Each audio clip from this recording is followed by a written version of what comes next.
Delhi NCR की society में छाएगा अंधेरा, जाने कब से लगेगा डीजल जनरेटरों पर बैन। इस आदेश ने बढ़ाई लोगों की कैसी टेंशन।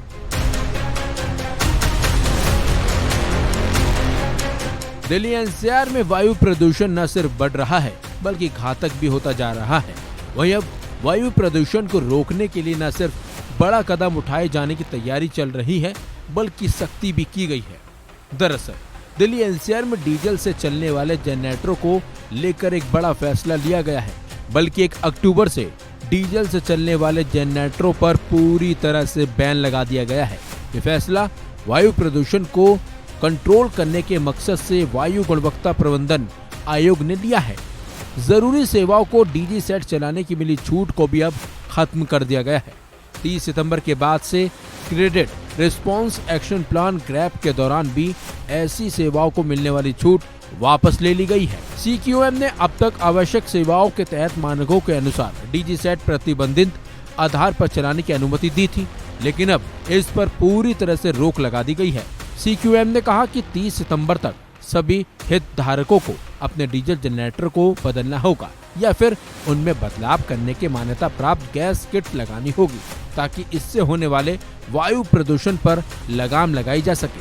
दरअसल राज्यों को भेजी गई एडवाइजरी में कहा गया है कि 1 अक्टूबर से दिल्ली समेत हरियाणा, उत्तर प्रदेश, राजस्थान के एनसीआर में आने वाले शहर और इलाकों में ये प्रतिबंध लागू होगा। पहले वायु प्रदूषण की खतरनाक स्थितियों के बावजूद अस्पताल, व्यावसायिक प्रतिष्ठान, रेल, मेट्रो, चिकित्सा सेवाओं, जीवन रक्षक उत्पाद से जुड़ी इकाइयों, नर्सिंग होम, डेटा सेवाएं और आईटी से जुड़ी योजनाओं को डीजी सेट के इस्तेमाल की अनुमति थी, लेकिन अब ये भी खत्म कर दी गई है। सीक्यूएम ने कहा कि उसके संज्ञान में आया है कि अब डीजी सेट को आसानी से गैस सेट में बदला जा सकता है।